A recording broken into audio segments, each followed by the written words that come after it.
Ang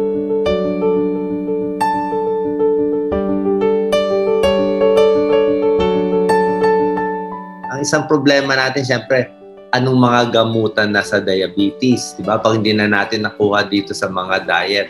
So first, ano bang best way to diagnose na may diabetes sila o hindi? Kailangan natin magpa-blood test po para malaman natin kung diabetic tayo or hindi. Hindi natin mababase sa sintomas lang. So, ang diagnosis po ng diabetes ay numerical din. So, a certain level ng fasting blood sugar, 126 and above, and or yung HbA1c na tinatawag na 3-month average ng sugar, 6.5 and above. Pag na-meet po yung numerical value, doon po natin masasabi na kung may diabetes po tayo or hindi. So yun po, very clear po ang diagnosis, ang criteria po ng diagnosis ng diabetes. Kailangan 2 beses tinetest or 1 time lang, pwede ng diabetic na? Actually po, kung meron kayong isang FBS na mataas, tapos may HbA1c kayo na 1 beses na mataas, accepted na po yun. Pero kunyari po, nasa borderline or yung isa mataas, isa mababa, hindi nyo sigurado, more than 1 time to confirm would be good. Pero kung very clear-cut po sa start na mataas both HbA1c and FBS, meron pa isa po OGTT, yun talaga yung gold standard, yung pinapainom ng sugar drink, pero medyo mabusisi yun, so hindi siya madaling i-order kasi kailangan yung magstay sa lab mga 2 to 3 hours po eh. So, pwede rin gamitin yun to confirm. Pero usually po, FBS, HbA1c, kung equivocal po or hindi masyadong sure yung FBS, mildly high lang, tapos normal yung HbA1c, we can check it po another time to confirm. So, 2 times. So, anong preparation? Dapat ba 12 hours fasting, walang tubig? Ang FBS po, pwedeng 8 hours lang. 8 hours fasting lang po, pwede kayong uminom ng tubig kasi hindi naman ma-affect ng tubig yung sugar. Yung HbA1c po, yung 3-month average ng sugar, wala po yung fasting. Minsan ba sa urinalysis, pwede mo na rin ma-diagnose pag may sugar sa ihi? Yes po, pwede rin. So, meron din mga tao na doon sila nagda-diagnose, nagkaka-routine urinalysis sa office, tapos makikita may sugar, tapos doon nagpapacheck. So, usually, pag may sugar po sa ihi, mga 180 plus na po yung sugar noon. Medyo mataas-taas na siya. Hindi na lang yung mga mild. So, ano po yun? Possible indicator din po yan ng diabetes. Yung mga ibang signs of diabetes like yung lumalaki yung likod minsan or kumakapal yung balat o lumalabo na yung mata or namamanhid na yung paa, kadalasan ba late na to nakikita? Yes po. I-mention nyo po yung nangangapal yung likod ng batok. So parang anong tawag doon, acanthosis nigricans po yun eh. So mga sign po yun ng insulin resistance. Akala ng mga nanay libag, pero hindi nila, parang hinihilod nila, hindi nila matanggal sa yung mga teenage girls. Usually po pag may mga polycystic syndrome, yung mga irregular na yung periods, minsan po sign yan ng insulin resistance. So yun po, yung mga manifestations po yun ng high sugar. Sinabi niyo rin yung mga mata na nalabo at saka namamanhid. Nangyayari po yan minsan years na, kung many years na kayong diabetic na hindi controlled, yun na po yung mga complication ng diabetes. Sama rin, Dr. Ivy, yung parang nangingitim yung kilikili, tsaka yung ano? Yes po. Yes po. So, mga signs of insulin resistance, opo, mga ano po yun. Usually sa mga bata, yung mga, at saka yung mga overweight, doon po unang nakikita. Tapos madalas din nakikita ko yung sa pasyente, pag may diabetes, check ko lagi yung paa eh. Di ba yung paa, nagkaka-stippling na siya ng brownish and yes, blackish na. So, pag umabot na doon, ano na yun? Late na yun? Tsaka anong cause? Bakit nangingitim yung paa?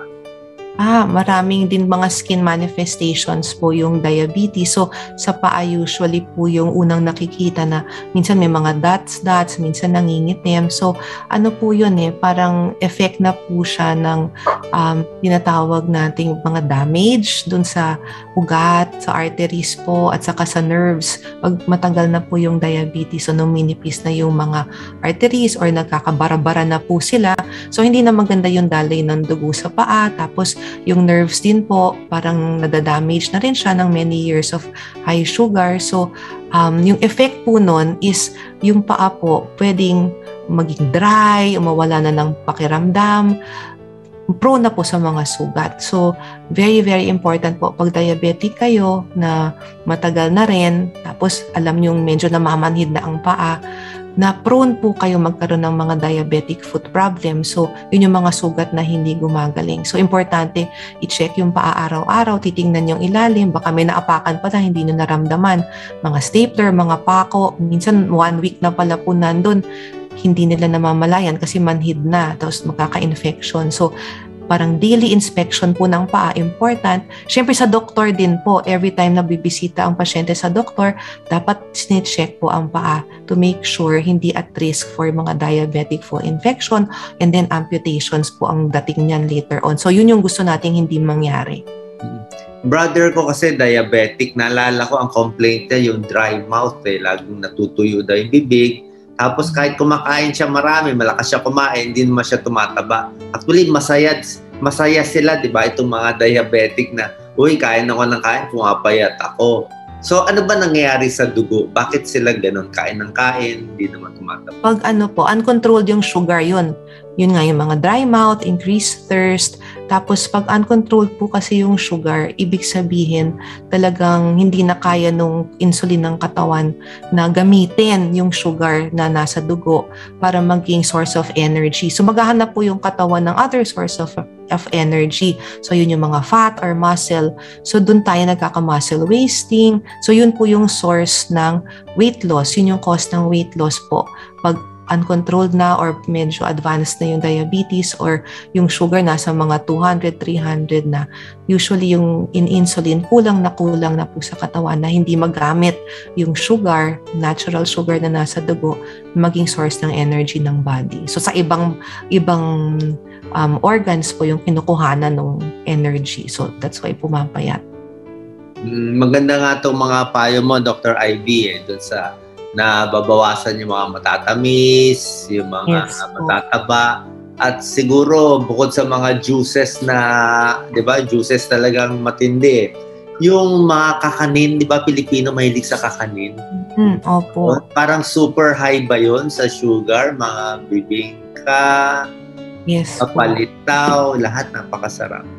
Well, ideally po, ang suggestion po, kung titingnan nyo, balik tayo doon sa FNRI Pinggang Pinoy, ang dessert natin dapat prutas na lang po eh. So parang mahirap gawing dessert ang kakanin eh. So ang gawin na lang po natin, kung magkakakanin tayo, ilagay na lang natin siya doon sa space ng kanin. So parang yung kakanin nyo, i-shape nyo siya na 1/4 ng plato. So i-substitute nyo yung kanin doon sa kakanin. Para yun na lang yung kanin nyo. So, parang kasi kung magkakakanin kayo tapos may kanin pa, parang doble-doble. So, parang parang substitution po yung ginagawa natin. So, kung alam nyo, gusto nyo talaga nung puto, huwag na kayo mag-rice. Parang i-substitute nyo siya. Lagyan nyo dyan sa 1/4 space ng Pinggang Pinoy. So, nakain nyo pa rin yung puto, masaya pa rin. Diba? Parang gano'n. Like ngayon, alam ko meron nagda-diet ng, siyempre healthy ang coconut, di ba daw? O, healthy naman siya. Pero siyempre yung coconut, tapos coconut water, pag ang dami, nakakainom ng 2-3, I think tataas din sugar mo dun, di ba? Ay, yes po. Ang coconut, akala nila parang siya, free food or 0 calories. Pero actually po, ang buko juice po na walang laman, mga 15 grams of carbohydrates po yun. It's equivalent to 1 fruit serving eh. Pag nilagyan nyo pa siya ng laman, plus 15 grams pa po yan. So, ang lalabas po doon, kung may buko juice ka, tapos may laman pa siya, 30 grams of sugar na po yun. Equivalent na po yun sa isang tasang kanin. So, parang sobra-sobra na po yung sugar na nanggaling doon sa juice. So, pwede nyo siyang gawing dessert. Kunyari, yung magbubuko juice kayo, wag na kayo mag-fruit for dessert. Yun na lang po yung dessert nyo. Parang nagiging fruit serving siya, si buko juice. So, pwede na rin. So, nainom nyo pa rin si buko juice, hindi na kayo nag-dessert kasi naging dessert nyo si buko juice. Yes. Kaya marami nagagalit ng mga pasyente sa doktor Dr. Ivy, di ba? Yung mga gusto nila, pinipilit natin Tsaka napapansin ko pag diabetic, minsan matitigas ang ulo. Talagang gusto nila talaga kumain. So anyway, sasabihin na lang nila sa atin, ano ba magandang gamot, tableta, o ano bang kailangan dyan. So ano bang mga treatment natin? Meron bang simple na para malaman ng kababayan natin? Ang pinakauna pa rin po ngayon, first line sa medicines po ng diabetes, metformin pa rin po. So kung titingnan natin yung mga guidelines for diabetes, ang nakalagay doon, lifestyle therapy and metformin, na parang magkapantay sila. Pero usually po yung metformin, hindi siya enough, no? So kailangan mag-add. Madami po tayong choices ng gamot ngayon na pwedeng i-add sa metformin. So iba-iba po yun. So yung choice ng medicine po, depende sa tao. Parang individualized po. So ano yung kailangan niya? So may mga tao na kailangan may heart attack protection. So may mga gamot ngayon na tableta na nakakababa ng sugar at the same time napaprotect po ng heart attack. Dr. Ivy, let's say sa metformin, yun ang first line. So 500 milligrams, minsan twice a day, 3 times a day. After meals natin binibigay. At sino pwede at sino hindi pwede ng metformin? Ang metformin po usually, ang dose niya nga po, ang starting dose niya 500 milligrams to 2 times a day. Starting dose, ang maximum niya po is up to 2 to 3,000 milligrams per day.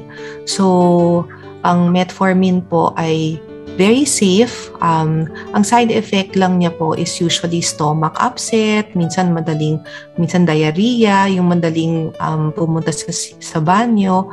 So, may mga tao din pumapayat sa metformin, may mga tao din na nawawala ng appetite sa metformin. So, yun po yung mga possible side effects niya. So, lalo na kung long term. Meron din long term side effect na parang bumababa yung B12 absorption natin sa katawan. So, kailangan mag-supplement ng vitamin B12. So, yun lang po yung kanyang possible side effects. Pero yung benefits niya po at saka yung safety, talagang tried and tested na po ang gamot na yan. Tapos, pwede siya sa lahat except sa mataas ang creatinine? Yes po, kung ang creatinine natin po ay yung meron kasi tayong calculation ng kidney function called GFR. So kung ang GFR natin is less than 30 or yung kidneys natin talagang meron ng problema or may damage na po, usually metformin po is hindi na siya pwedeng ibigay or tinatanggal na po siya. Because magkaka-side effects na po tayo pag tinuloy pa natin siya. Not because yung metformin yung nag-cause ng kidney problem. Yun po yung pinaka-common na misconception sa metformin, nagkakos siya ng kidney problem. Pero actually, yung diabetes po ang nagkakos ng kidney problem. So, tinatanggal lang yung metformin kung meron na pong kidney failure. Tapos ang tinitignan ko kasi, Dr. Ivy, siyempre mga pasyente ko, mahirap lang naman. So, yung meron lang sa generic. So, meron yung mga glycoside, glipizide, sulfonylurea sila.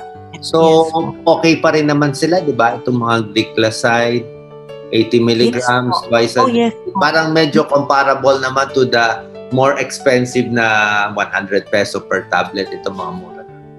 Yes po. Ang glycoside is very good po na add-on to metformin, lalo na kung yung cost po is an issue. Siyempre, ang i-watch out lang po natin sa mga sulfonylurea in general is yung hypoglycemia. Yung masyado kasi siyang malakas din eh. So, kung kailangan natin malakas sa gamot, perfect po yun.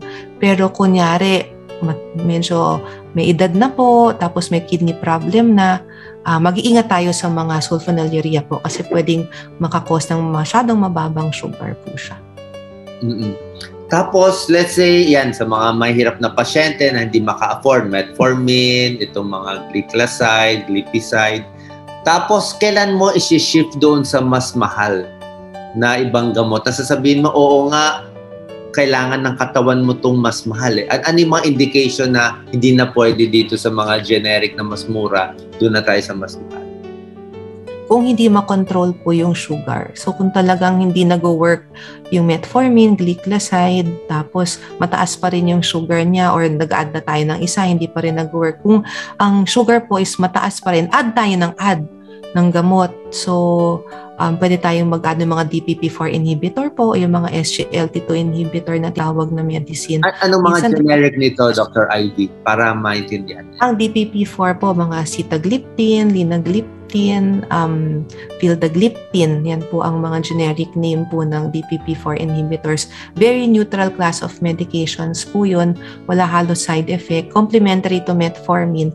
Yun nga, medyo mas mahal po siya ng konti kaysa metformin. Yung mga SGLT2 po, yun medyo may kamahalan, medyo bago, pero napakagandang class of drugs po siya. Ito po yung mga dapagliflozin, empagliflozin, canagliflozin, kasi meron siyang data na nakakaganda ng puso, nakakaganda rin po ng kidney, nakaka-prevent po ng mga complications. So marami po tayong mga bagong gamot ngayon sa diabetes. Meron din po yung mga injectable na hindi insulin na magandang data niyan. Meron pa nga pong once a week na lumalabas na once a week injectable, non-insulin po na for diabetes pero nakakaganda rin ng puso, nakakapayat, pero medyo may kamahalan. Pero syempre po, kung iisipin natin yung cost niya, parang worth it ba yun over time? Malamang, yes. Kasi nga nape-prevent niya yung cardiovascular risk po eh. So, ang mahirap po kasi maraming magandang gamot pero mahal. So, syempre sana may access po yung ating mga kababayan sa mga magagandang gamot kasi sayang po. Oo. Sayang yung buhay. Oo nga. Sayang ang buhay. Napakaganda. Alam mo, ang tagal ko na dito sa social media, Dr. Ivy. Pag yan sa kinakwento mo, ako kasi talaga tiwala ako kay Dr. Ivy. Pag sinabi niyang yan ang magandang study, parang nabasa ko na rin yung trial. Pero yung kababayan natin, minsan, papasok sa utak nila, ako, yung mga doktor, bayad yan lahat. Yung mga doktor, ganito gagawin nila. Gusto nila magkasakit. Gusto nila magmahal. Kasi sinasabi ko, dito na tayo sa mura. Sa generic, piso, 2 piso. Diba? Pero kung may tiwala na kayo sa amin na gusto nyo talaga mapabuhay nyo, minsan napipilitan tayo doon sa mas mahal eh. Na wala naman tayong magawa. Yun ang presyo ng kumpanya. Gusto natin talaga ibabayan. So, pagdating sa hindi makontrol, anong level ba to? 140? 160? Ano bang ang hindi na control at ano muna, hindi na ba mag-insulin muna? Pwede na ba itong sabi mong non-insulin na ini-inject? Kung hindi na po makontrol, sabihin natin nasa 200 pa yung mga sugar tapos ginagawa naman lahat sa diet tapos iniinom naman yung gamot, yun, insulin po. Yun yung murang option na pwedeng i-add sa dun sa metformin, dun sa mga sulfonylurea, pwede tayo mag-insulin. Mura naman, may mga mura pong insulin. Ano kaya mga pinakamurang insulin? Kasi ang daming lumalapit na mahirap na pasyente sa akin. Wala sila pera pang insulin eh. Wala naman libre ang gobyerno sa insulin. I think mga 1,000 pesos per month yung pinakamura. Anong klase itong pinakamura? Meron pong ang insulin po na generic, regular insulin po at saka yun yung rapid, fast, short-acting insulin po yun. Tapos meron pong intermediate acting yung NPH na tinatawag. Ang alam ko po na available po, I think, sa center yung mga 70-30, yung mixture po nitong mga insulin na ito. So, generic po yun. So, may 70% siyang intermediate acting or long acting, tapos may 30% na short acting. Yun po, I think, ang pinakamurang available sa atin ngayon. Ini-inject po siya once or twice a day. May mga insulin po ngayon na libre or minsan less than 300 pesos po yung isang bote. Tapos pwedeng mag-last po yan ng mga several weeks, depende po sa dose. Yung mga pasyente ko, wala nang palitan ng needle. Paulit-ulit na yung needle sa hirap. So, kung meron silang makukuha nitong para siyang, di ba, ang branded, mga Humulin, di ba? Pero yung basta yung intermediate na 70, tapos regular na 30, paano pagbigay nito? Ano bang starting dose? Baka maituro mo na sa amin. Ilang unit umaga, ilan sa gabi? Usually po, twice a day yan. Usually before eating. So, may isang before breakfast po na dose, tapos may before dinner. Kung 70-30 insulin po. Any brand, basta yun po yung yung generic name niya, NPH na 30, na 70%, regular insulin na 30%. So, depende po sa inyo, syempre, pero minsan, ang example lang ng average dose sa morning, sabihin natin 20 units sa umaga, tapos yung sa gabi mga 10 units sa gabi. Example lang po yan ng maybe average starting dose po ng ganyang klaseng insulin. Binibigay po siya 15 to 30 minutes before eating. Pagkatapos, titigil na yung tableta? Yung metformin or itutuloy pa? Yung metformin po, pwedeng ituloy, pero yung gliclazide po, medyo redundant siya pag nakaganitong insulin na tayo. So, tatanggalin natin yung mga sulfonylurea po pag ganitong insulin na po yung ginagamit natin. Itong 70-30. Paano natin monitor, Dr. Ivy, ang sugar pag naka-insulin sila? Ilang beses sinecheck ang sugar? Kung mahirap lang, pwede ba once a day? At paano tinataas o binababa? Usually po, ang best talaga is i-monitor mo madalas yung sugar. So, before meals, at least twice a day kung pwede. Pero kung talagang walang choice, once a day lang, pwede niyong i-alternate. Kunyari, today, umaga tayo mag-check, bukas gabi. Para makita ko pa rin yung pattern ng sugar niyo, kahit isang beses lang kayo nag-check. Yung finger prick po na tinatawag. I-check before injecting or after injecting? Ano dapat? Before injecting po. Usually before injecting. Later on na lang po yung parang fine-tuning na yon na pag ina-ask natin sila mag-check 2 hours after eating, pwede rin po yun. Pero sa umpisa, or in the usual, before meals po ang pag-check. Tapos ang target sugar level natin ay ano?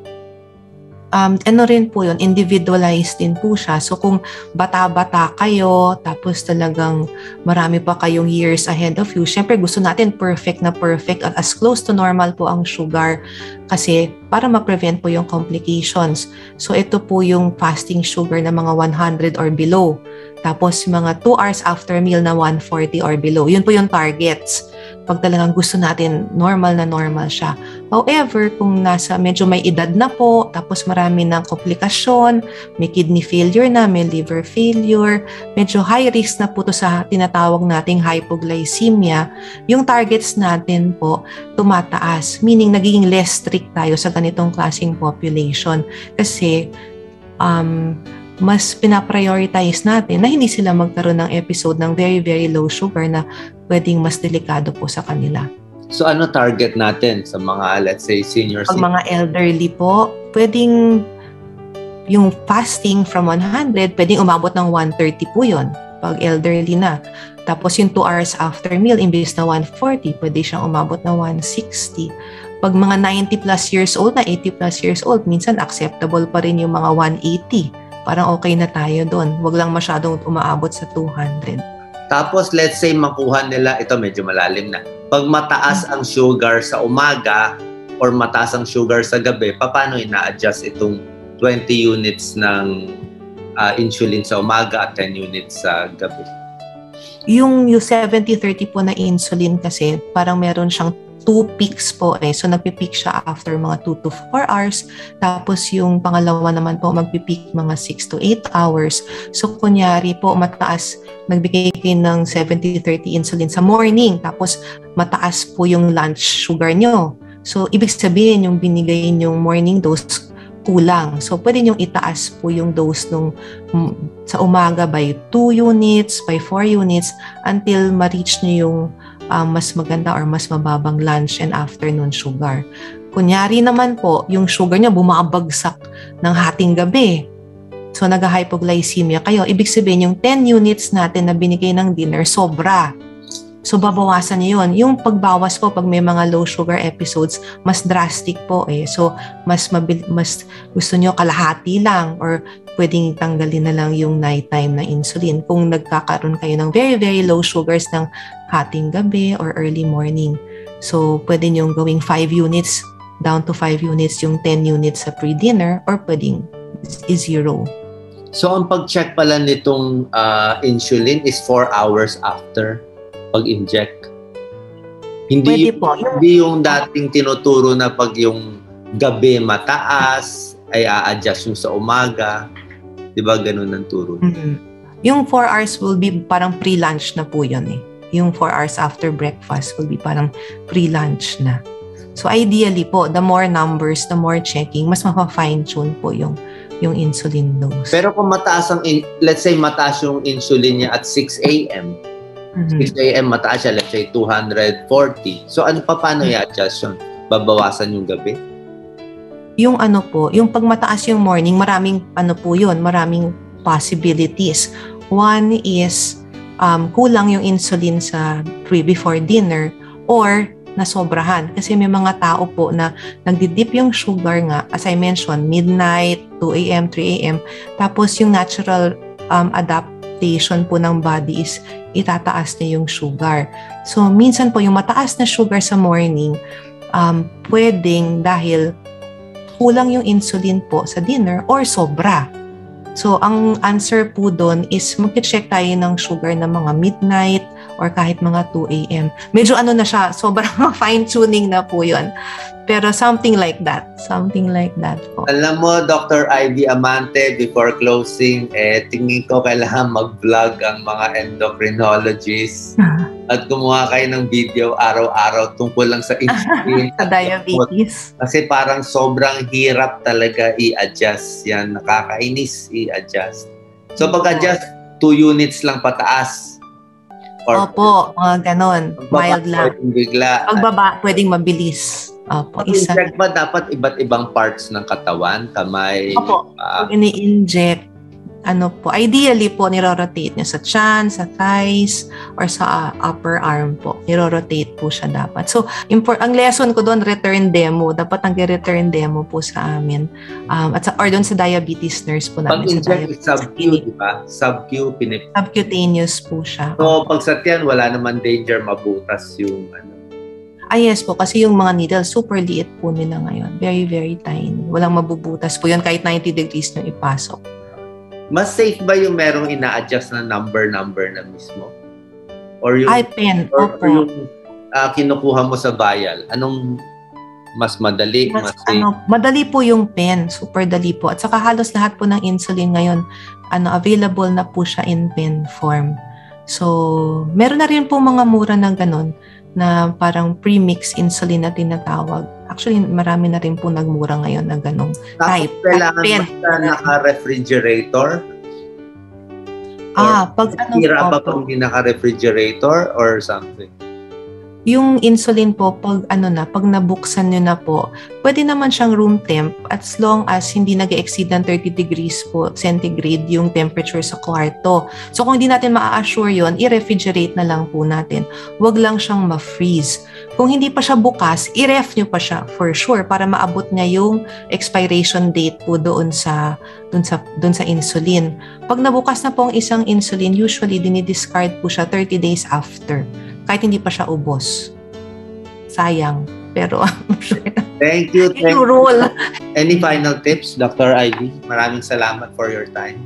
Ay, salamat po, Doc Willie and Doc Lisa, for all that you do. Parang all these things are talagang helpful po sa ating mga kababayan, lalo na ngayon na pandemya na wala tayong masyadong mapuntahan. So ito talagang social media po is talagang sobrang laking tulong po. So salamat po sa inyo, sa ating mga kababayan.